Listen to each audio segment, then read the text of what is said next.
importante. Com a física não pode desassociar da matemática, precisa codificar, mas só matemática também não é física. Então tem que falar um pouco da física e colocar aqui. Então, algumas coisas simples vai ser. Então, hoje é a nossa terceira aula.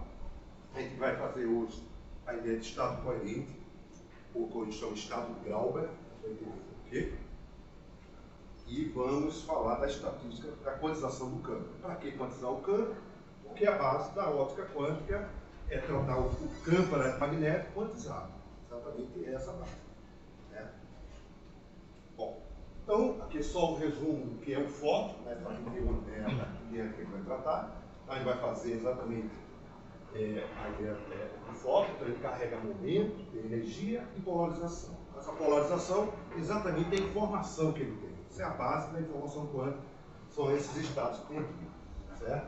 Aqui é o que eu chamo de qubit, são dois estados, ele carrega essa polarização vertical e horizontal de um fóton. Então você pode juntar 2 fótons, 3 fótons e formar todo aquele código vertical, horizontal, e aí tem várias combinações desses códigos de alfa, beta e a então, um fóton, então, ela carrega informação. E o que é um fóton? Excitação. É a excitação mínima de uma onda eletromagnética. Bom, é um ente, né? Esse que é o ente. Nem uma partícula, nem uma onda. Então, esse ente, quando interage com a matéria, ele pode se comportar como uma partícula, processo de colisão, né? Ou pode ser uma onda. Com essa resposta, eu passo lá no concurso. Passa no concurso. Passa no concurso, né? Agora, se o cara chegar lá e dizer assim, não, ele nem uma onda, nem uma partícula, o que é que ele é? O cara não deu uma resposta, pois é, né? Mas muitos poucos sabem o que é o fóton.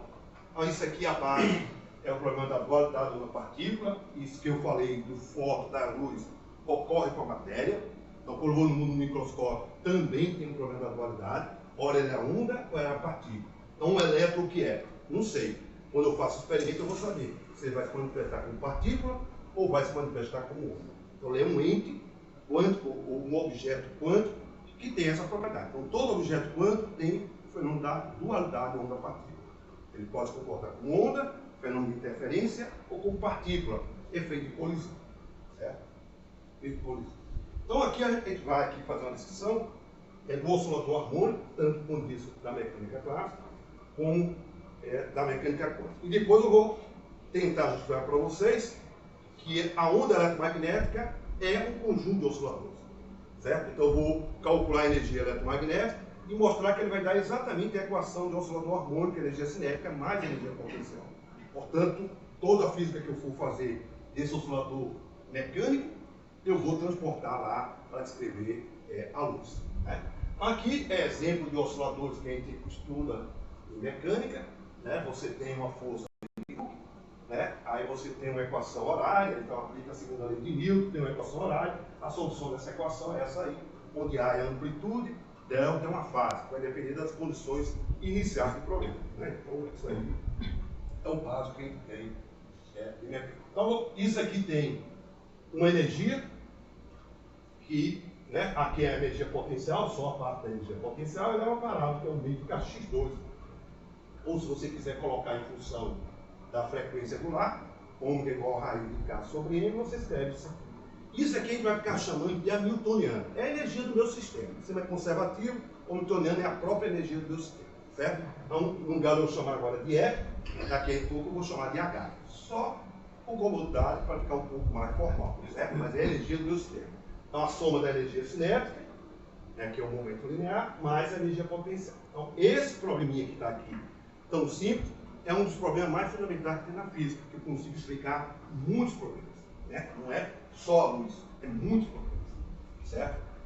Muito bem. Então, o oscilador, qual a diferença? Aqui é o oscilador clássico, a solução é isso. Calcular trajetória. Então, eu resolvo a segunda lei de Newton e calculo a evolução do x em função de t. Então, o x em função de t está dando para cada instante de tempo como está isso, ou se você quiser, o x seja esse S, chama isso aqui de um S, como S varia com o tempo, exatamente isso aqui. Então são problemas análogos do pêndulo simples e do problema massa móvel. Bom, e quando eu vou para a mecânica quântica? Quando eu for para a mecânica quântica, a energia agora não é mais um contínuo. Então agora eu vou para um oscilador, então imagine um oscilador, no meu ponto de vista microscópico. Como é que eu posso criar um oscilador? Você pode imaginar uma partícula dentro de um potencial atrativo. Como seria esse potencial atrativo? Um potencial, por exemplo, de um potencial mais complexo que eu tenho, por exemplo, da ligação entre dois átomos. Então, seria uma coisa desse tipo. Quando R for igual a zero, a interação colombiana vai infinito. Então, o potencial vai ao infinito. E quando R vai ao infinito, ele vai a zero. Então, isso aqui tem um comportamento, se você observar aqui, um ponto que a gente chama ponto de equilíbrio estável. Então, aqui esse R0. Então, se o meu sistema estiver próximo da posição de equilíbrio, isso aqui lembra exatamente uma parada. Então, isso é um oscilador harmônico. Então, a vibração da rede, ele vibra o modelo. É um modelo elástico, tipo uma bola. E não é uma bola física, mas é uma bola devido a esse potencial que tem aqui. Então, a constante K aqui, nesse caso aqui, é uma constante ligada a esse material. O K que vai aparecer aqui é o K relacionado com a ligação química entre dois átomos. Então, eles faz isso e não tem nada ligando, só ligação elétrica que está ligando. Então, essa ligação faz com que eu tenha um comportamento em torno da função de equilíbrio, exatamente um sistema massa-mol. Sistema massa-mol. Então, o K daqui é diferente daquele K dali, assim como o K que vai aparecer aqui é diferente do K. O K aqui tem a ver com o tamanho da corda, e a gravidade. E o K ali está relacionado com a rigidez do material com que ela está associada. Bom, então, se você tem um problema desse aqui, lá no meu mundo quântico, no mundo microscópico, eu tenho um oscilador, se for um oscilador clássico, obedece isso. Mas no meu mundo microscópico, meu sistema é quântico. Então, portanto, eu não tenho agora mais trajetória. O meu sistema agora não tem mais trajetória. Então, a minha partícula agora, lá no meu mundo quântico, o elétron, ele é uma onda. Se ele for uma partícula, é no mundo clássico, trajetória. No mundo quântico, o elétron agora, ele é uma onda. Se ele é uma onda, eu não tenho trajetória.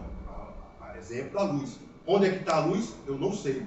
Ela não está localizada, está delocalizada em todo o espaço. O que eu meço é a intensidade. Então, o que vai interessar para mim é o que a gente chama de função de onda. Quem é a função de onda? O campo elétrico e o campo magnético. Então, eu quero calcular qual é o campo elétrico e o campo magnético em todo ponto na região do espaço. Se eu medir isso, eu sei a intensidade da luz. Certo? Então, é exatamente isso que a gente faz. No caso de uma partícula material, você quer calcular também a função de onda. Então, diferente da equação de Max, que gera uma equação, aquela equação de onda, que é que chama a equação de D'Alembert, aqui eu tenho uma outra equação que não é a mesma. Aí é uma onda que a gente chama onda clássica, da onda eletromagnética. Aqui vai ser uma onda quântica. Tem uma equação a ela associada. Se a partícula for não relativista, eu tenho uma equação que eu para resolver. Então, a energia deixa de ser um contínuo. A energia não pode ser qualquer valor. Ela agora vai ter valores discretos e, portanto, agora eu tenho um sistema quântico. Então, o oscilador quântico, exatamente, eu tenho a mesma coisa, aquela minha energia, que eu chamo de hamiltoniano. Então, agora esse hamiltoniano, ele é um operador. O que é um operador? Uma coisa que atua, resulta numa outra coisa. Por exemplo, uma derivada. Se uma derivada atuar numa função, gera uma outra função. Então, D, a derivada, é um operador. Então, vários operadores você pode ter. Então, portanto, aqui, esse meu hamiltoniano, ele é o meu operador. Não importa a matemática. Quem já estudou está bem, quem não estudou vai estudar. Eu não estou detalhando isso. Então, o importante é que eu tenho esse operador, que vocês já estão vendo aqui, que eu tenho aqui. Isso aqui é uma derivada atuando aqui numa função de x. Estou pensando no oscilador unidimensional. Aqui está a variável x do meu potencial e aqui está uma equação diferencial. Então, essa equação diferencial é possível resolver exatamente e você encontra o valor de E de N, que a gente chama exatamente os níveis de energia, os altos valores dessa equação.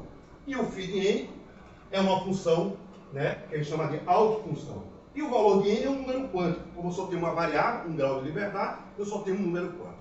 Certo? Então, portanto, isso aí é resolvível, não interessa. O que interessa é exatamente esse valor que está aqui. Então, o valor do meu alto valor é N mais 1 meio H cortado ômega. Certo? Onde aquele H cortado ômega é o quanto a ele associado. Para cada sistema, eu tenho um nome a ser dado esse quanto, daqui a pouco vou ter uma transparência resumindo tudo isso. E essa é a minha função de onda, essa tralha que tem aí, não me interessa o valor dela, só vou me interessar com o valor disso aqui. Então, isso para mim é mais interessante do que isso aqui, que eu só coloquei para mostrar que tem soluções. Isso a gente chama em mecânica quântica a primeira quantização. É a primeira forma. Vocês podiam dizer, por exemplo, lá na teoria de Bohr também eu quantizo o oscilador. Mas aqui não é mecânica quântica. Aquilo ali é um pé quebrado, nem é quântica, nem é clássica. Então, não é mecânica quântica. Mecânica quântica começa a partir de 1926, a partir da equação de Schrödinger.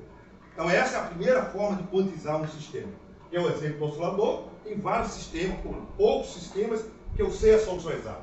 Mas outros, hoje, quando era de computador, eu sei resolver essas equações para qualquer potencial. Boto no computador e coloco toda a solução. Então, aqui é uma solução que a gente chama analítica, mas eu tenho solução também numérica. Então, a primeira forma de quantizar o oscilador é essa aqui. Veja, se eu começar, vou provar para vocês que a luz, ele é um oscilador, a forma que está aqui, desse motor, não tem sentido, porque ali tem a massa. A luz, o fóton, a massa é zero. Então não tem sentido escrever o meu newtoniano da onda eletromagnética dessa forma, que não teria sentido, a massa é zero, aí vai dar infinito no primeiro, o outro zero, isso não tem sentido nenhum. Então, a forma que a gente vai escrever é uma forma equivalente a um oscilador. O que é que significa equivalente? Eu tenho dois termos, um quadrado, será uma variável x1 ao quadrado, mais um x2 ao quadrado. Isso é um sistema tipo oscilador harmônico, certo? E vai aparecer alguma coisa com uma frequência que é importante, que é a frequência da luz, a frequência angular da luz, certo? Então, a forma que está aqui, que a gente chama da primeira quantização, não é adequada para descrever a luz, porque tem uma massa que tem a luz, certo? Bom, então diga que 1927, bom, aqui só para colocar aqui, então os níveis de energia, então está aqui, ó, estado fundamental, primeiro estado excitado, e assim sucessivamente. E aqui então as funções de onda, que é o comportamento desses f de x e tem. Diferente de um oscilador clássico, né? Um oscilador quântico, ele tem, note, se eu tiver nessa região aqui, é uma região que a gente chama proibido classicamente. Por quê? Se você tem energia, é P ao quadrado mais N1 ao quadrado sobre x ao quadrado, né? Aqui você tem energia, vou botar aqui energia, esse aqui é energia potencial, então vou botar aqui energia potencial, P2 sobre 2, né? Então se você pegar aqui, nessa região que está para cá, aqui está o valor da energia, sendo que essa energia é menor do que P, ou menor do que U. U está aqui, esse valor está aqui. Então, se U é menor do que U, isso aqui dá negativo. E se der negativo, um momento imaginário. Então, essa região para cá e essa região para cá é proibido classicamente. Então, o meu oscilador não pode estar naquela região. A minha energia tem que ser sempre maior ou igual à energia potencial. Então, esse é o tratamento daquele oscilador, né, massa rho. Mas na mecânica quântica eu não falo de trajetória, eu falo de função de onda. Então a função de onda, ela vai estar representando o quadrado dela, a probabilidade de encontrar a partícula, certo? Então a probabilidade de encontrar a partícula nessa região é diferente de zero. Está dizendo que a região proibida classicamente existe uma probabilidade, porque a função de onda vai decrescendo em função do x. Quanto mais distante para lá, ela vai tender a zero. Então isso tudo é problema básico de mecânica quântica. Então só para mostrar o que está aí, certo? Bom, aí agora vamos reescrever o meu newtoniano numa segunda forma de quantizar. Então é essa forma que é importante para descrever qualquer sistema que oscila. Oscilou, você olhou, opa, é todo tratamento de luz, eu posso tratar plasma, eu posso tratar rede, eu posso tratar fono, vibração da rede, tudo é o mesmo tratamento. Então a física é a mesma quando eu usar exatamente essa segunda forma de quantizar. Como é que eu faço a segunda forma de quantizar? Eu quero eliminar essas massas, primeiro. Escrever meu newtoniano em função de novos operadores que não apareça a massa. Então esse newtoniano é geral para qualquer sistema oscilatório. Aí eu tiro a massa. Por que eu tiro a massa?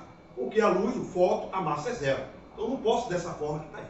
Certo? Então a primeira coisa que eu faço. Então eu faço, transformo minhas coordenadas x em minha coordenada p em função de dois operadores.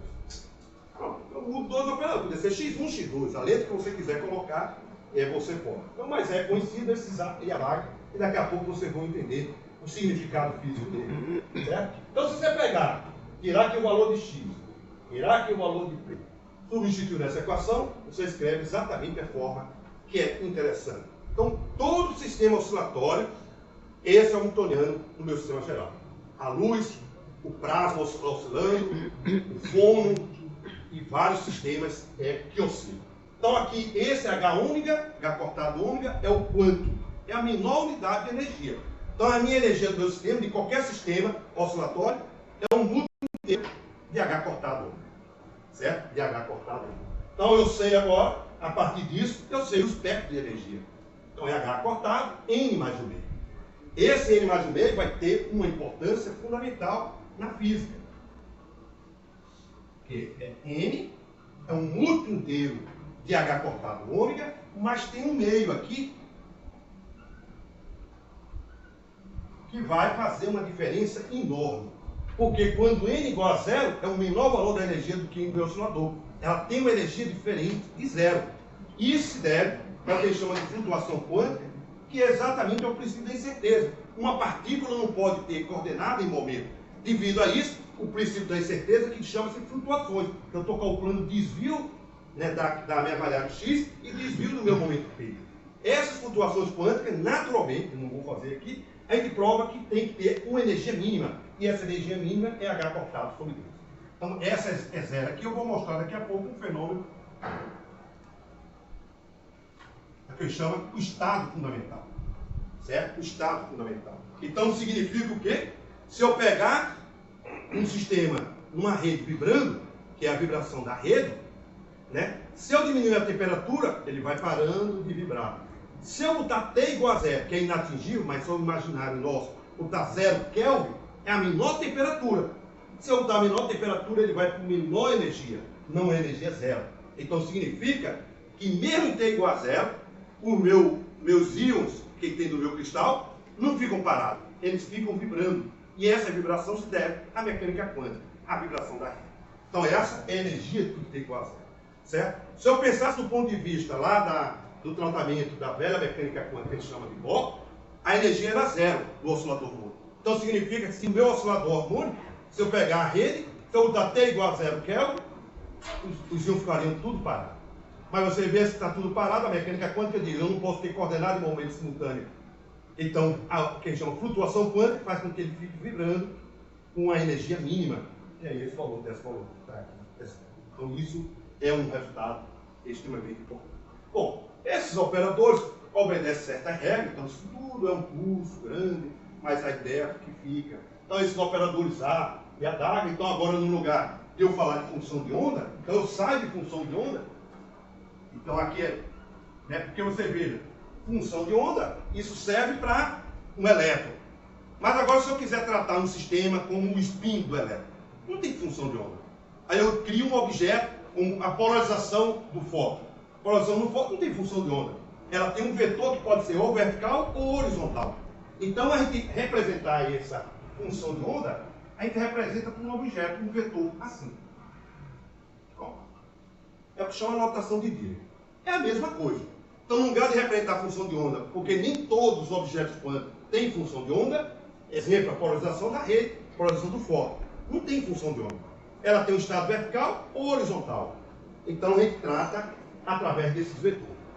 Certo? Se o sistema tiver função de onda, eu posso voltar para a função de onda. Não posso fazer o inverso. Então, eu não posso escrever uma função de onda para polarização do fóton. Eu tenho que ter um vetor, ou ele é vertical, ou ele é horizontal. Então, essa é a linguagem que a gente vai fazer, que chama a representação do número. Certo? Aí, esses operadores A e a DAG, né? Então, vocês viram que o H pega o meu monitoriano, né? E aplica na função de onda, que é aquele monitoriano que eu não vou ficar escrevendo, que é acabando, e aqui fica N, aquela mesma equação que a gente colocou neste caso. Nessa linguagem aqui, que é bem mais simples, então essa anotação que Dirac inventou, é um artigo de uma página, ele representou isso de uma outra forma. Assim. É representação. É uma representação. Não tem nada de física ali. Simplesmente uma representação. Então agora, eu tenho agora o meu estado, e aqui é função de onda. Ou representação do número de estado, que é esse valor de N. No caso da radiação, isso vai representar o N, um número de fótons. Certo? Então o N vai representar o número de fótons. certo? Então aqui o N vai ser a representação do número de fóton. E esse meu N é aquele mesmo N que está aqui. Então é a mesma coisa. E esses operadores A e adaga, eles vão ter regras. Também para a gente, portanto, eu vou colocar aqui toda que a gente chama representação do número, ou representa um número bonito. Né? Porque os caras vão fazendo matemática, desenvolvendo isso, e o cara bota um nome. Se tivesse feito, escrever o nome aí, aí foi o Folk que fez isso. Então fica a representação do número, tem esses N, ou representação de fóton.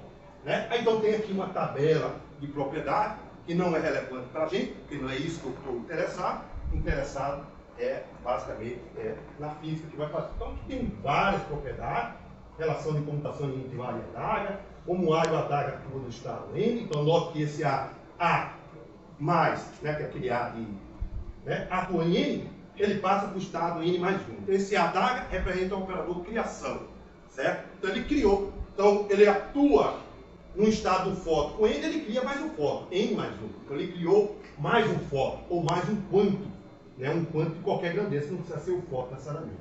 E esse outro, quando ele atua aqui no N, ele vai para N menos 1, então ele destrói.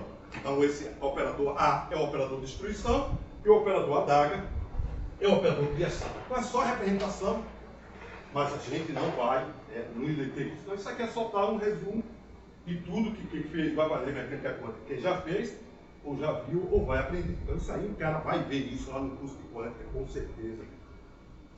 Na quântica 1, mecânica quântica. A última parte do curso que tem, a ementa chama-se Introdução à Segunda Quantização. Então isso... Bom, esse estado aqui, que é o estado fundamental, é conhecido, ainda é chamado estado de vácuo. O que é o vácuo? O vácuo é a ausência de tudo. Então aquele estado do vácuo, que a gente imagina que não tem nada, ela tem muitas coisas. Ela tem o que chama flutuações. E essas flutuações, que ocorrem, flutuações quânticas, dá surgimento a novos fenômenos físicos inimagináveis. Então você veja um vazio e não tem nada. Mas se você colocar algo lá, vai acontecer algum fenômeno que eu vou mostrar para vocês daqui a pouco, que é o vácuo quântico. Então o vácuo de Aristóteles, que ele não acreditava no vazio, aí vem Newton, vem o Galileu, o vácuo é a ausência de tudo. Beleza. Mas hoje a gente sabe que esse vácuo, que a gente pega, bota uma bomba de vácuo, arranca tudinho, se eu arrancar tudinho e fazer algum experimento, aparece fenômenos inesperados que ocorrem no nosso cotidiano. Eu vou explicar um deles, que é exatamente. Então o que você tem no vácuo são essas flutuações que você cria e destrói fótons. Os fótons estão criando nessas flutuações enormes. É um mundo que é extremamente complexo e compreensível. A complexidade é compreensível e a gente consegue explicar fenômenos experimentais. Na verdade, primeiro veio a teoria, depois veio o experimento. É esse fenômeno que tem aqui que a gente vai chamar de efeito Casimir. Então, o universo, então você pegar o universo ou essa sala, aqui tem infinitos fótons.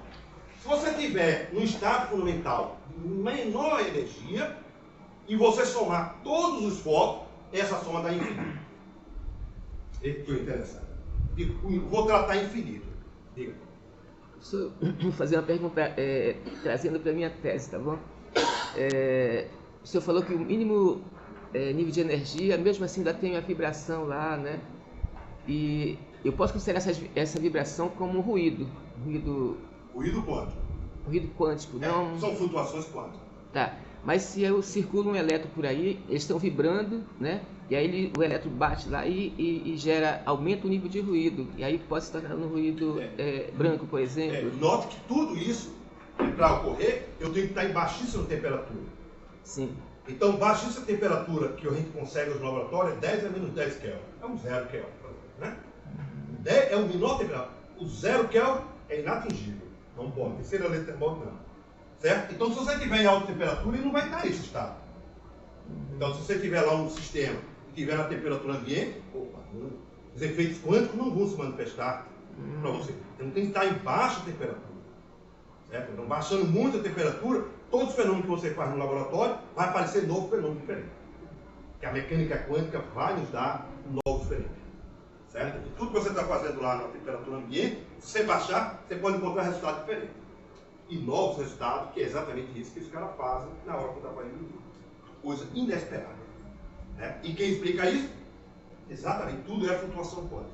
O estado de menor energia, esse é zero. Então, se você soma todas as energias do universo ou dessa sala, é a energia total do infinito. Assim, como é infinito, sim, é um referencial. Ninguém mede energia. Você sabe muito bem que a energia potencial daqui quanto vale? Depende. Se eu botar o meu referencial aqui é zero. Se eu botar lá é menos MGH. Se eu botar para cá é mais MGH. Energia não se mede. O que se mede é a diferença de energia. Então veja, apesar disso aqui ser infinito, eu posso ter subtração de 2 infinito, dá um número finito. Você vai ver que eu posso, que é infinito. Eu boto o sistema também infinito. Se eu subtrair uma coisa menos a outra, o delta 1 vai dar finito.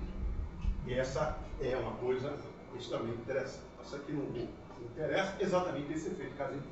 Então esse efeito Casimir é uma manifestação puramente quântica da luz, ou exatamente da radiação. Então você tem lá criação e destruição de corpos, é exatamente essa ideia do vácuo quântico. E a experiência, na verdade não foi experiência, foi teoria. Então o que ele fez foi puramente teórico, tem nada a ver com experimento. Então você veja que método científico era ali, ele tem que fazer experimento para ter a teoria. Não, muita coisa tem teoria sem ter experimento. Então, primeiro ele fez a teoria, depois veio o experimento. Então em 1947 ele fez exatamente essa teoria. Pegou o vácuo, cuja energia é infinita. Então está o vácuo. Aí colocou duas placas, sem nenhuma carga. Isso, do ponto de vista experimental, é complexo. E colocar duas placas paralelas também é complexo. Basta você ter um desvio que não seja paralelo, já muda todo o tratamento que ele vai fazer. Então, do ponto de vista teórico, é fácil. Duas placas sem carga, duas placas paralelas. O experimental levou tempo para fazer isso. Então, foi uma coisa muito delicada. Então, dado duas placas que tem aqui, o que é que ele tem? Veja, lá no meu sistema, meu universo lá, é infinita a energia. Quando eu coloco essas duas placas, eu calculo outra vez a energia. Certo? A energia. Usando essas condições de contorno que tem aqui, que na matemática é simples, mas não vou me deter nisso. Então, se você pegar isso aqui, também dá infinito, e sem as placas, também dá infinito. Quando você subtrair uma menos a outra, dá finito. Beleza, um negócio bonito, né? Finito menos infinito dá um número finito. E o valor dessa energia agora, então a energia agora que vai estar acumulada ali naquelas placas, eu posso agora calcular a derivada, eu calculo a força. E essa é a força de casamento. Então, essa força, exatamente isso que ele calculou, exatamente esse valor que, certo? Então, muito tempo depois, quase 50 anos depois, os caras fizeram o experimento. Então, um experimento extremamente delicado. Primeiro, tem que estar em baixa temperatura. Segundo, você tem que ter uma placa sem nenhuma carga. Sem nenhuma carga. Tem nenhum tipo de ionização, você tem que conseguir fazer isso. De tal forma que a força que está lá é essa força calculada teoricamente por Casimir. Aqui é força por unidade da área, que é exatamente isso. Os caras mediram e o resultado bate exatamente isso. Isso é uma coisa belíssima, você ter uma teoria antes e o cara confirmar o experimento. Se o experimento confirmasse o valor diferente, isso aqui é só brincadeira matemática, não é isso. Né? Algo estaria errado aí, né? Mas deu tudo certo. Então o valor dessa força são forças extremamente pequenas. Para você medir isso, é uma precisão enorme. Então, os laboratórios sofisticados que os caras fizeram. Então, isso aí é um resultado extremamente, como a gente chama, mensurável e comprovado. Então, eu tenho uma força que vai. Então, hoje o cara tem efeito Casimir de placa, o cara bota cilindro, bota esfera, faz de tudo. Então, tem efeito Casimir para tudo que é lado. E isso é um resultado puramente de existência de foco e essas flutuações de foco. Assisti uma palestra, professor, que ele falou sobre o efeito Casimir, mas o peso do vácuo. O peso do vácuo, que é o vácuo exatamente as propriedades dele. É para chamar atenção, né? Porque na cabeça da gente o vácuo tadinho, né? Não tem nada, a ideia é Galileu. Ele tem muitas coisas, que exatamente são essas flutuações. Isso é um deles. Tem vários outros fenômenos que é inexplicável. Do ponto de vista da nossa visão de força e carga. Ali não tem carga nenhuma. As placas são completamente descarregadas. Isso só ocorre por causa da mecânica quântica e por causa dessa energia que tem aqui. Se eu não colocar essa energia de estado zero, nada disso eu resolvo. Então eu tenho infinito, subtrai infinito, dá um número infinito, eu calculo a energia, calculo a derivada, calculo essa força. Né? Então isso é uma coisa bem. Então, aqui de uma forma geral, é o que a gente chama de excitação elementar. Então o foco é a excitação exatamente mínima para você ter uma onda eletromagnética. Então, na natureza, existem vários tipos de excitações, não é só o foco. Então, você tem essa equação aqui geral. Então, a H pode ser só o N ou φN. Isso é a notação que eu misturando. Isso aqui aplicando e aqui o valor que é de N. Aqui é a equação que está exatamente ali. Então isso aqui, qual é o tipo de sistema que a gente tem? Então H cortado ômega é a menor quantidade, a gente chama de quanto, certo? Então é um quanto de energia, um dado elementar. Então para cada sistema recebe o nome de um quanto. Por exemplo, uma vibração da rede, a energia, no lugar de ser um contínuo que ela está vibrando, ela é quantizada em unidade de um H cortado ômega, que é esse quanto, que recebe o nome de fono. O fono, porque lembra exatamente a unidade de som. Então recebe o nome de fono, que é o quanto da vibração da rede. Na vibração eletromagnética, o fóton, que a gente já explicamos. E aí você tem vários tipos de íons. Aqui, os spins, se você colocar no sistema, ele fica rodando, ele forma uma onda chamada onda de spin. Então, todo o tratamento que a gente está fazendo para a luz, vale para o fono, vale para o magno. Magno, que lembra magnetismo. Então, aqui é o magno, é o quanto de energia, H cortado. Esse ômega para cada sistema. Por exemplo, o ômega aqui é a frequência da vibração da rede. Para esse aqui, o ômega da onda eletromagnética. Aqui, essa vibração que ele pressiona tipo um peão, né? Ao torno daquela posição. Você pode ter os gráficos. Os gráficos é o quanto exatamente da quantização da gravitação. Ninguém nunca descobriu só o gráfico, mas tem toda uma teoria já é por trás. Então, aqui tem só um breve histórico, uma coisa importante, que esse cara é o Rosem Senvai, que é que ele recorre os caras, né, quando ele pergunta o que eu conto. Aqui é o primeiro livro de obra, apagado demais, eu não consegui uma imagem boa, né? Nem aqui dá para ver. Eu já peguei vários locais e não consegui pegar, mas tudo bem, é o livro dele que ele escreveu. Então, esse cara é o precursor da óptica quântica no Brasil. Certo? Lá na década de 60, ele introduziu, deu curso e tem um livro dele. Então esse cara é um pioneiro nosso para o Brasil. E ele, certamente ele estudou fora do Brasil, ele estava no mesmo, e é do mesmo nível de qualquer físico mundial. Então ele é top educador. Né? Você diz, mas por que não ganhou o prêmio Nobel? O prêmio Nobel é uma política, né? Vai depender do povo. Então, o César Lázaro podia ter ganho, não ganhou. Ele foi indicado várias vezes, nunca ganhou. E o professor que é a maior besteira do mundo, essa questão do prêmio Nobel. Bom, então aqui você tem a teoria clássica, teoria de Maxwell, teoria semiclássica que eu vou mostrar agora para vocês, e a teoria quântica. A teoria quântica ele chama eletrodinâmica quântica. O que é eletrodinâmica quântica? Porque o campo, no lugar de ser um vetor, campo eletromagnético, agora é um operador. Então, no lugar de eu escrever uma equação associada aos campos vetoriais, eu vou tratar ele como operador. Então, a gente vai ver esse operador, espero conseguir. Então, a primeira coisa que a gente vai ver aqui é o estado coerente. Então, o que eu quero estado coerente? Então, eu quero, de tal forma, eu tenho a teoria clássica de Maxwell, que é o resultado experimental. Então, eu faço o experimento, aquele campo elétrico que eu estou medindo da teoria de Maxwell, reproduz o experimento. Eu sei a intensidade. Vamos supor que eu tenho um equipamento, meça a intensidade aqui. Então, quando usar a teoria de Maxwell, funciona. Certo? Agora eu quero fazer um outro tratamento usando a mecânica quântica, de tal forma que reproduza o resultado experimental. Então, significa que eu estou tratando a luz de uma forma quântica, mas classicamente usando a teoria eletromagnética. Isso que a gente chama de tratamento semiclássico. Então eu uso aspecto quântico e uso aspecto clássico. Então isso é um tratamento semiclássico. É o que faz a teoria de Bohr. Nem é quântica, nem é clássica. Ele usa a ideia clássica que é trajetória e usa a ideia de quantização. Então é uma mistura dos dois, quando tivesse, ele foi intermediário ao surgimento da mecânica quântica.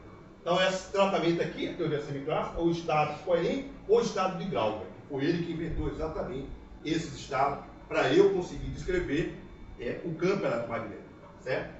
E o próximo passo, né, é sair daqui para cá e vir para a teoria quântica. Então isso é bem fácil. Então, primeira coisa, eu tenho isso aqui. Então, a ideia do oscilador. Sempre eu tenho que ter a ideia do oscilador, e eu vou pegar a onda eletromagnética, é um oscilador. Eu vou fazer exatamente isso. O que eu obtenho na física clássica tem que ser a mesma coisa nessa física quântica. Essa física quântica que eu vou fazer é semiclássica. Certo? Porque sempre que eu vou tratar a ideia de funções de onda, no caso, esse vetor, ou esses estados de coerente, ou estado de grau. Certo? Então eu vou fazer esse tratamento para reproduzir o resultado experimental. Esse experimento quem está com muitos focos.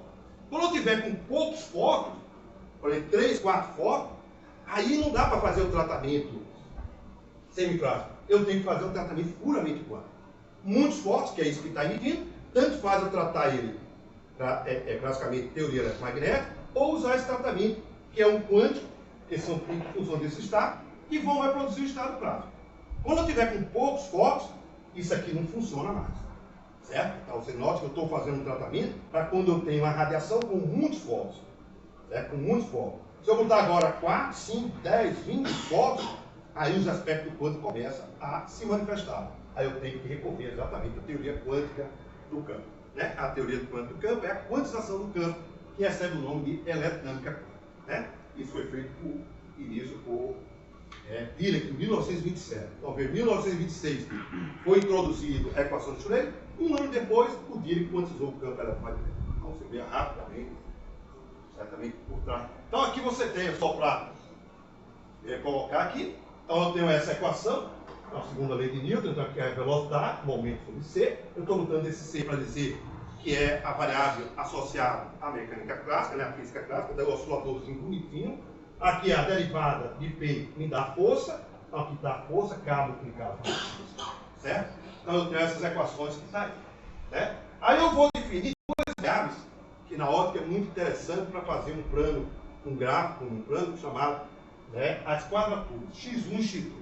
Né? É só redefinindo o meu XC e o meu PC. Então eu redefino o meu XC exatamente como um beta, onde esse beta é exatamente isso que está aqui, certo? E o meu X2, isso dividido por H cortado. Aí eu pego XC e PC e substituo nessa equação. Simples, não tem nada aí de mecânica quântica, simplesmente tem mecânica que está esse H cortado. Eu estou preparando para o tratamento quântico, certo? Então, essas duas equações reproduzem essas duas equações, certo? Então, simples, não tem, né, para a maioria. Então, agora eu vou definir uma variável, alfa, um número complexo, que aqui está o meu x2 e aqui está o x1. E eu vou definir o meu número complexo composto exatamente com esse x2 e o x1 que está aqui. Então, eu vou definir o meu alfa, que esse é o estado coerente que eu vou fazer na mecânica, na quântica. Então, esse alfa aqui não tem nada a ver com mecânica quântica, não tem nada, eu só estou definindo. Meu alfa é o x1 mais i x2. Então, esse número complexo está aqui, meu alfa. Certo? Então, está aqui definido. Tem função de x1 e função de x2. E eu posso representar um número complexo como um módulo dele, exponencial de uma fase. Essa fase é medida experimentalmente, eu não vou tratar aqui, e é exatamente esse problema de ruído. O cara calcula essa diferença de fase entre, né, interação entre radiação, entre focos. Mas eu não vou me deter aqui.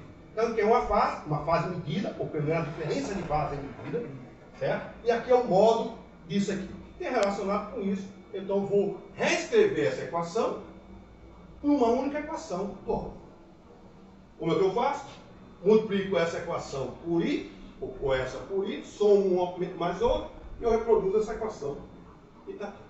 Certo? Então, combinando essa equação com essa, usando essa definição aqui, eu tenho uma equação só para alfa, no lugar para x1 e x2. Então, eu tenho uma equação, e essa equação todo mundo sabe resolver, né? Mas, que dá essa solução, né? Uma equação assim. Então, eu tenho a evolução desse parâmetro alfa, que não tem física nenhuma, por enquanto ainda não tem nada a ver com a física, tem essa função, alfa zero é o alfa quando t igual a zero, e ela tem essa função oscilatória. Então, note que, por exemplo, se eu quero calcular o x1, se eu quiser voltar para o x1, quem é o x1? 1 sobre raiz de 2, x1 é a parte real de alfa. Falta uma parte real disso aqui. E o x2 dividido por raiz de 2 é a parte imaginária disso aqui. Então, se eu tenho isso aqui, meu número complexo, eu posso tomar a parte real e a parte imaginária. Então, eu vou ficar dt só no alfa por enquanto. Então, aqui está o meu alfa e aqui está meu x1. Então, se eu quero calcular o x1 e o x2, eu somo ele com um complexo conjugado e depois vai dividir. Então, se eu fazer alfa mais alfa estrela, se eu somar, vai cancelar o x2, fica só o x1. Aí eu determino o valor do x1 em função do alfa que foi dado. Tá? A mesma coisa, o x2, eu subtraio menos o outro, eu tenho exatamente o meu x2, que são exatamente as duas variáveis, x C e o PC. Então, a menos aqueles parâmetros que ele colocou para deixar tudo bonitinho, uma equação adimensional. Né? Aí, com isso, você tem exatamente a equação substituindo o meu valor de alfa, o valor de x1 e o valor de x2. Aí você diz, mas para que isso? Porque agora a gente vai fazer exatamente o tratamento quântico ou semi-quântico. Eu vou querer fazer uma coisa e comparar com esse tratamento. Porque o que eu quero? Que essa onda que eu estou nesse mundo ainda clássico, eu vou fazer um tratamento quântico, bata com o resultado clássico. Então, isso que é a teoria semi-clássica, tratado em função de um estado de grau de um novo, de estado coerente ou estado de grau. Certo? Então, esse alfa eu vou deixar porque eu vou usar esse alfa daqui para frente. Então, eu encontrei a equação horária do movimento do meu oscilador, tá? Né? Em função desses alfa por enquanto. Então, isso aqui vai ser útil daqui a pouco. Então, aí a mecânica. Agora eu posso agora, através disso, calcular a energia do meu sistema. Certo? Posso calcular a energia. Se eu tenho XC e eu tenho PC, eu posso calcular a energia do meu sistema. A energia do meu sistema, nesse que eu falei, eu estou chamando de hamiltoniano. Só para ficar bonito. PC ao quadrado, sobre 2M, mais M, 1 ao quadrado, XC ao quadrado. Né? Aqui eu tenho o valor do XC, coloco na equação. Tenho o valor de PC, faço aquela tralha. Interessa essa conta, mas está toda bonitinha aqui, eu não vou fazer, importante é isso aqui. Então aquela expressão todinha, depois que eu fazer essas contas, isso aqui é só matemática básica, eu encontro o meu hamiltoniano, H cortado ômega, que é o quanto que é da radiação, é o fóton, a energia do fóton, multiplicado por esse meu parâmetro alfa, que está lá, que eu coloquei lá, que não tem nenhum significado, a não ser relacionado exatamente com as minhas coordenadas do momento, alfa zero, que é meu alfa inteiro igual a zero, ao quadrado. Né? Por que não é alfa de t? Porque minha energia é conservativa. Então minha energia não pode depender de tempo, meu sistema é conservativo. Então, se eu botar aqueles termos T por T, vai cancelar tudinho. Vai ficar só esse termo constante. A energia é uma constante, porque o meu sistema é conservativo. Certo? Então, aí é o tratamento do meu oscilador escrito nessa linguagem, desse parâmetro que está aí. Agora, vamos construir o nosso que a gente chama, o nosso estado quase estático. Né? Não é quase estático, é quase clássico. Eu estou comigo para corrigir isso. Por que quase? Porque eu vou usar a teoria clássica de Maxwell e vou usar a ideia desses estados vetor. Esse aqui é o estado número. Eu vou agora definir o estado de Glauber, ou estado coerente. Certo?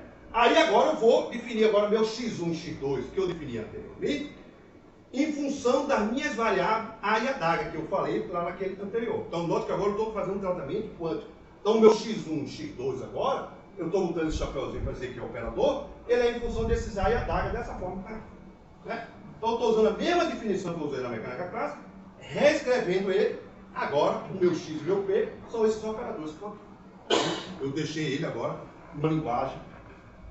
Então, meu hamiltoniano, já tinha falado anteriormente, esse é o meu hamiltoniano. E agora, o que eu vou fazer? Qual é a diferença da mecânica quântica para a mecânica clássica? Bom, então, na mecânica clássica, eu determino x de t. Certo? X de t. Na mecânica quântica, eu não sei calcular o x de t, porque a gente não tem trajetória. O que a gente calcula na mecânica quântica é o valor médio de x. Certo? Então, aqui está a mecânica clássica e aqui está a mecânica quântica. Então, eu não sei quanto vale o momento de uma partícula. Eu sei qual é o valor médio do momento de uma partícula. Certo? Na mecânica clássica eu tenho trajetória, aqui eu tenho o valor médio. Certo? Então, o que eu vou calcular aqui é exatamente isso. O valor médio de x e o valor médio de p. Então, para calcular o valor médio de x e o valor médio de p, eu preciso calcular o valor médio de A. E do ADAGA é o complexo conjugado dele. Então, se eu calcular o A, eu tomo o complexo conjugado e calculo esse ADAGA. Então, na mecânica quântica, aqui está o equivalente à segunda lei de Newton que a gente fez para calcular o x.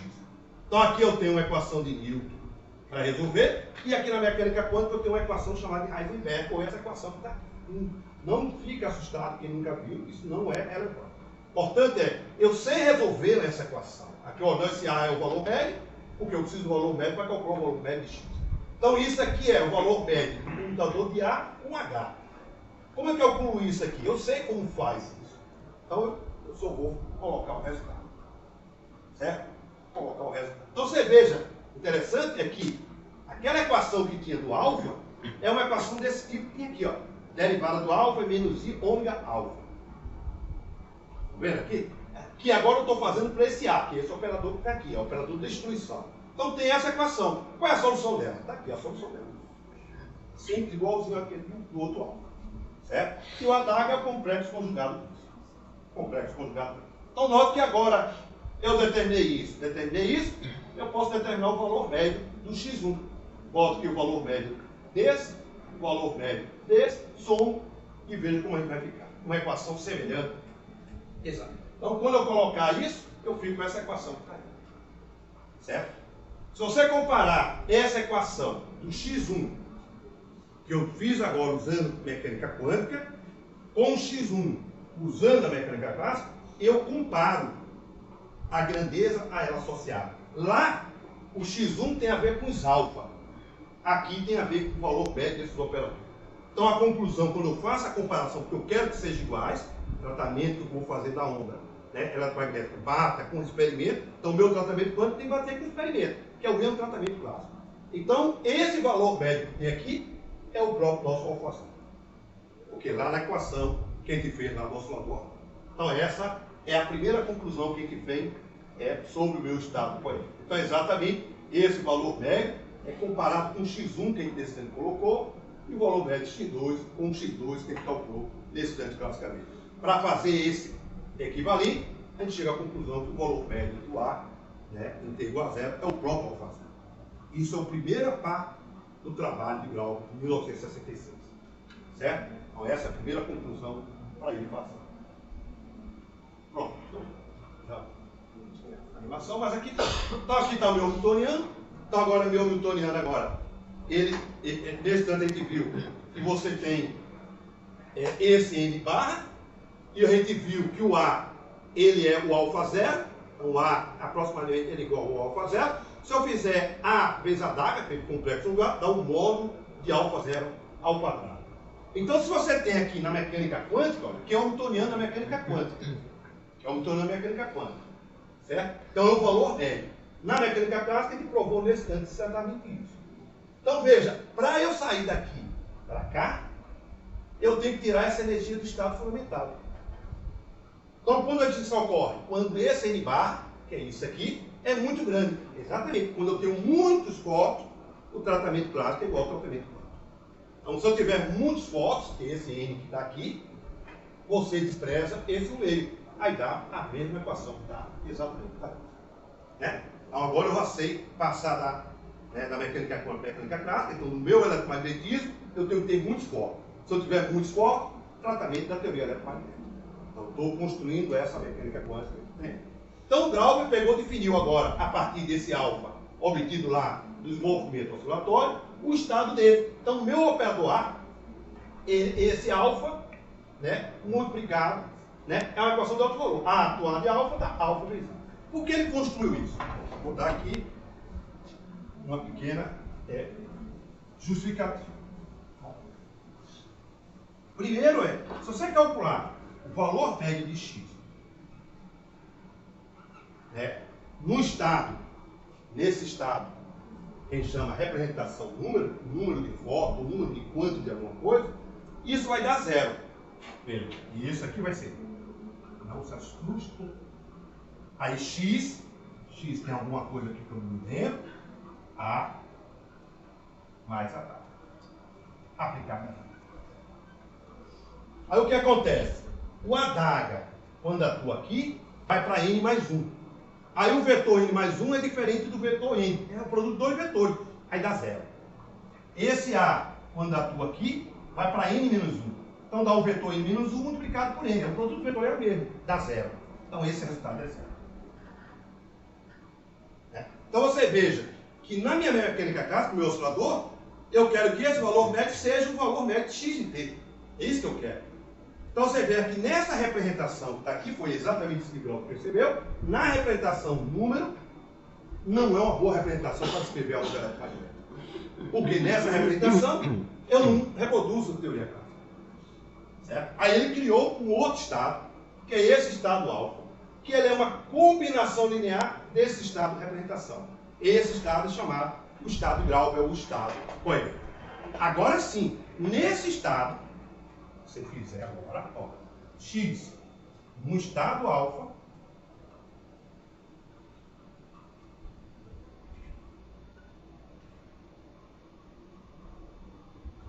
fizer as contas, vai dar o x clássico.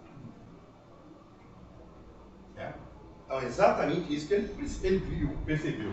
Que num tratamento daquela representação, não consigo reproduzir a física clássica, quer dizer, o eletromagnetismo clássico.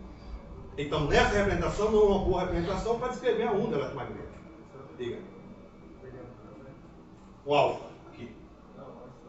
Aqui? Aqui é alguma coisa. Aqui é alguma coisa que eu não me lembro o que é. Física geralmente faz. Como não serve para nada, vai dar zero, a gente deixa para lá. É que eu não me lembro quem vai pegar aí, o que significa. A raiz tem um H cortado, M e tal. Acontece, isso aí é alguma coisa. Isso, alguma coisa, explicado com isso. Aí é um número que não era agora. Importante que é zero. Isso aqui quando fizer a operação da XC. Então isso é importante. Então significa o quê? Eu pego o campo eletromagnético, resolvo a equação de Max, imagina uma cavidade órbita, que eu tenho uma onda eletromagnética. Aí eu sei resolver o eletromagnetismo, teoria de Max. Agora eu vou fazer o tratamento quântico, usando o estado coerente. Então o que é que ele me diz? Que o valor médio do meu campo tem que ser igual ao campo elétrico calculado usando teoria clássica. É isso que eu preciso, é isso que o Grauber fez. É exatamente essa introdução que ele fez.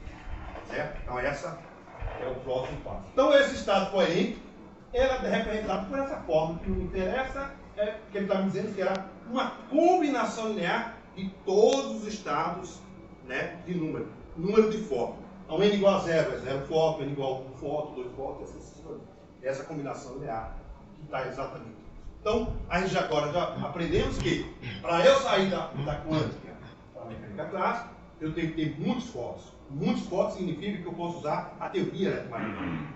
Agora, como é que eu posso fazer um tratamento quântico para eu reproduzir o tratamento? A gente já fez para o Hamiltoniano, agora a gente vai fazer para o campo eletromagnético. Então, o campo eletromagnético agora eu vou quantizar, vou dar de forma de um operador. Eu sei como esse ZA e a DAG atua, faz essas operações, eu vou calcular o valor médio do meu campo. Então, esse é o tratamento que eu vou usar a mecânica quântica. Isso tem que dar igual ao campo eletromagnético da teoria eletromagnética. Né? Então, vamos aqui fazer exatamente isso. Então, imagine uma cavidade óptica, certo? Uma caixa, onde você tem um campo eletromagnético se propagando ao longo do eixo Z, certo? Então, está com o plano XY, e aqui está o comprimento L da minha caixa. Aí eu vou, né, e vou resolver a equação de Maxwell. Então, resolvendo a equação de Maxwell, né, você tem a componente, por exemplo, a componente X do campo elétrico. Então, a componente X do campo elétrico vai depender do Z que está aqui, né, e do ômega, que é a frequência angular que tem aqui. Então, a solução dele é essa solução que está aí. Onde K é o vetor de propagação da onda eletromagnética, que é ao longo do eixo Z, como está. Então, isso é do campo eletromagnético de Maxwell. Né? Bom, então aqui eu posso agora, com essas equações, eu tenho o valor de E que eu calculo, eu agora quero calcular o campo magnético, porque eu preciso do campo elétrico e do campo magnético para calcular a energia do meu sistema. Né? Eu tenho a energia elétrica e a energia magnética. É isso que eu vou querer calcular aqui. Então eu uso das equações de Maxwell, eu tenho o valor do meu campo elétrico aqui, eu posso determinar o meu B. Então o meu B, ali o E, esse aqui é a solução, esse aqui é o meu B, a solução. Note, aquela coisa que eu falei, esse B0 que está aqui, está relacionado com esse E0. Ele é dividido por C. Então a intensidade do campo magnético é muito pequena. Certo? Então você fazer um sensor para medir a onda, para fazer um polaroide, que meça o campo magnético, é muito difícil, porque o campo magnético é muito pequeno. Então os sensores estão relacionados com o campo elétrico, porque o campo magnético é dividido pela velocidade da luz, portanto ele é insignificante.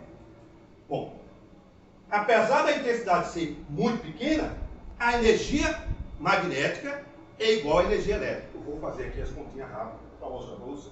Então, o sensor é ruim, mas a energia são o mesmo valor. Então, o sensor geralmente é do pulso do campo magnético. Então isso é difícil medir e medir alguma propriedade de polarização usando o campo magnético. Certo? Então aqui vamos calcular a densidade de energia. Então tenho a minha cavidade, então aqui eu tenho um plano, vou botar uma área A e comprimento L. Então ele está dentro, uma cavidade óptica, dentro de um volume V. Certo? Vou calcular a densidade de energia. Energia por unidade de volume. Energia por unidade de volume. Então está aqui o volume e está aqui a densidade de energia, aprendido lá em física 3.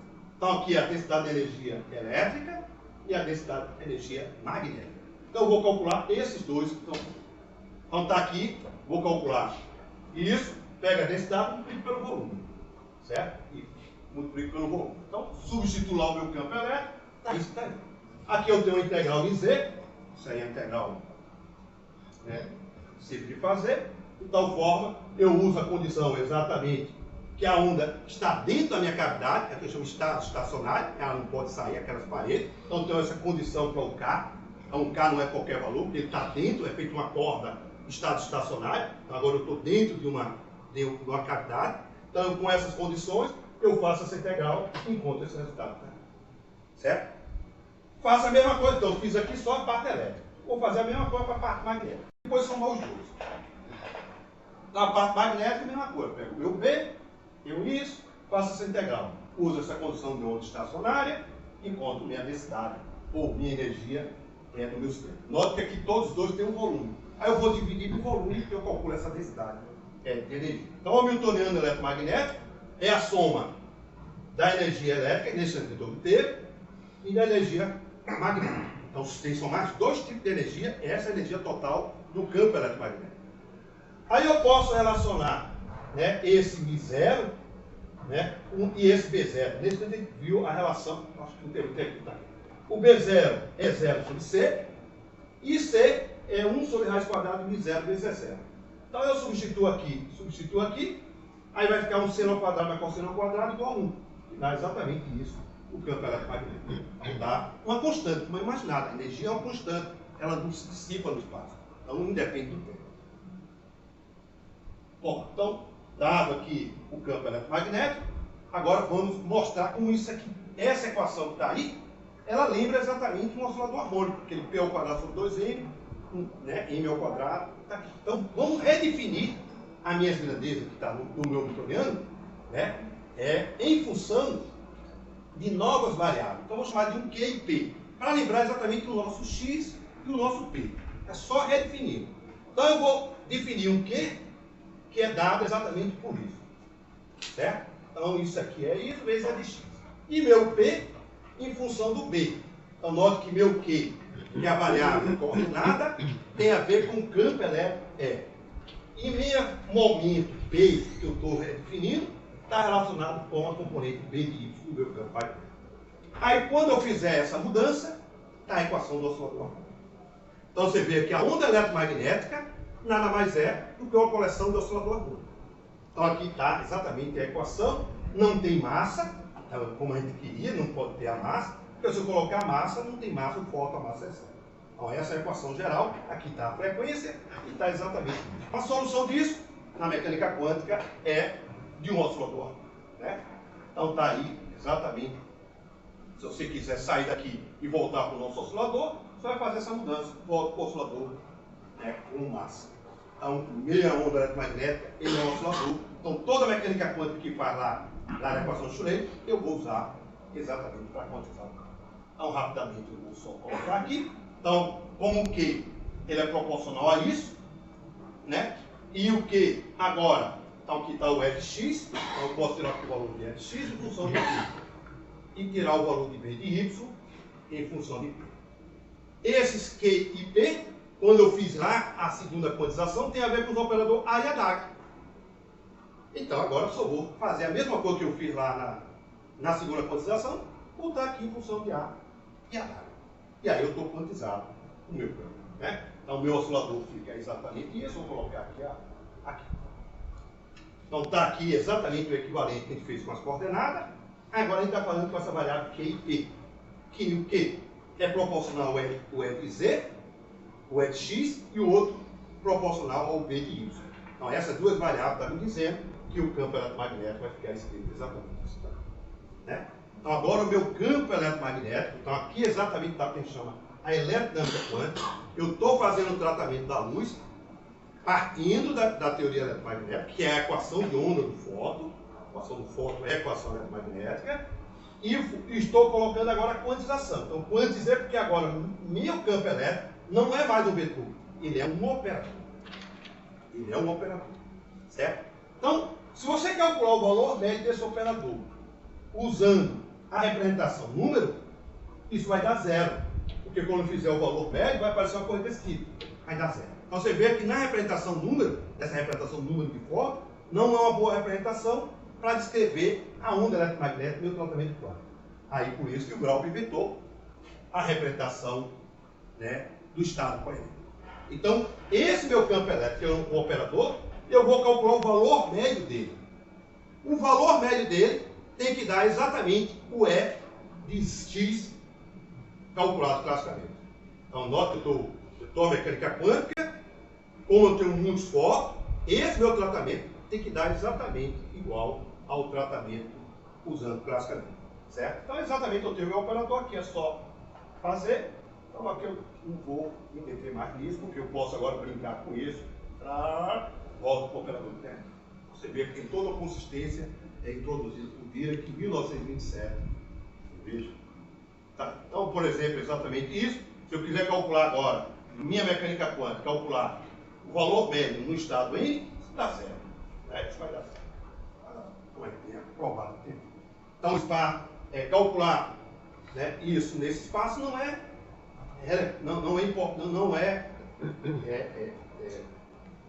é adequado para descrever a onda eletromagnética. Aí eu tenho que ter um outro estado. É o estado coerente que foi inventado. É um estado coerente agora sim. Porque esse estado de Graup, eu vou calcular o valor médio disso, faço essas contas todinhas, dá exatamente isso, é o valor médio calculado classicamente. Então, exatamente isso é que a gente temos aí. Eu acho que por aí já passou e deu um pouquinho só de 5 minutos. Bom, certamente é muita informação para ser triturada. O que é importante ficar? Então, tudo isso aí não é matemática. É que eu quero tratar a luz do ponto de vista da mecânica. Essa luz que está aí, eu não preciso usar a mecânica quântica. Se eu quiser fazer um tratamento quântico, é o tratamento semi-prazo. Bata exatamente. Mas para que eu vou perder esse tempo se eu sei usar a teoria eletromagnética? Então, quando eu tenho muito foco, teoria eletromagnética. Eu não perco tempo com isso. Se você diminuir a intensidade, efeitos quânticos começam a aparecer. Aí eu tenho que usar a quantização do meu campo. Então, não é o estado coerente que vai descrever isso. É um outro tipo de tratamento da eletrodinâmica quântica. Então, agora sim eu vou ter propriedades extremamente diferentes que a gente tem no nosso cotidiano. Então, a luz, as propriedades que a gente tem é essas: polarização, né, difração, interferência, reflexão, refração. Essas são propriedades práticas que tem da luz. Existem outras propriedades quânticas da luz. Por exemplo, essa do efeito Casimir, que tem a ver exatamente com os fótons criando-se e aniquilando. São propriedades puramente quânticas. Existe lá na óptica também experimento que também só pode ser explicado se eu quantizar o campo. Se eu não quantizar o campo, usar a teoria eletromagnética, eu não consigo explicar. Então, a teoria quântica, ela é importante quando eu trato com poucos fótons. Certo? Se você ver, quando eu tenho poucos fótons, aquele meu newtoniano da quântica vai ter aquela energia do estado fundamental. Quando eu tenho muitos fótons, aquilo é irrelevante. Então, essa energia aqui é irrelevante, ou é zero. Quando eu estou com poucos fótons, a energia do estado fundamental ela é relevante. E isso tem a ver com o que a gente chama com a flutuação quântica. E flutuação quântica são propriedades quânticas que vai ter exatamente lá. Então, isso é um estudo, é um curso muito mais amplo, muito mais amplo. O curso que eu dei de quântica, isso eu dei ano passado. No meu livro está essa parte, uma seção de princípio da óptica quântica. Então, lá o aluno está totalmente preparado, que é um curso de introdução à segunda quantização, que é o último capítulo do curso de quântica 1. Aí, dentro desse capítulo, eu faço exatamente lá eu tenho liberdade de fazer todas essas contas. E aqui eu realmente não quero, para você ficar assustado, é para mostrar para vocês que quantas coisas tem além do que eu entendo do cotidiano, né? Do dia que vocês têm na graduação. Mas só para vocês terem aquela ideia que tem muita coisa para o cara aprender. Então, só quem tem na graduação é muito bom. Certo? Então, espero que vocês vão lá no laboratório. Quem quiser ir, eu acho que é uma boa oportunidade de ver uma propriedade, ver as coisas funcionando. Diga. Professor, numa dúvida parte do curso de física ordenadores, a gente está classificando ali as partículas, né? Entre partículas constituintes, são os férmions, e partículas mediadoras, são os bósons. Aí o fóton, ele aparece como um bóson, né? É um bóson. Só que no que explicou o curso que a gente acabou de ver que, na verdade, ele é uma excitação eletromagnética. Como é que fica essa classificação? Tá, não, o fóton... Não, ele é um fóton, ele é uma excitação. O gráfico é uma excitação. É a definição dela. Você falar em partícula, na verdade, é até um nome meio complexo, né? Porque seria a partícula mediadora. Na verdade, é o ente mediador. O nome partícula dá a entender que ela é uma partícula, né? A partícula mediadora da interação eletromagnética. Então, né? Porque aí você cria o aspecto que ela é uma partícula, mas não é partícula. Depende do que você quiser medir. Então, na verdade, é o ente físico que faz a interação eletromagnética. A partícula leva exatamente isso que você está dizendo. Ela é uma partícula? Não. É um ente lá que tem a propriedade de acordo com a experiência. Ora, pode ser uma, pode ser uma partícula. Vai depender do experimento. Então, ela é uma excitação. E é essa excitação que faz duas cargas se atraírem. Então, exatamente essa mediadora. É a carga mediadora ou o ente mediador.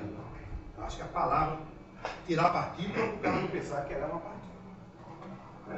O aspecto exatamente é forma. Certo? Então, vocês agora diga.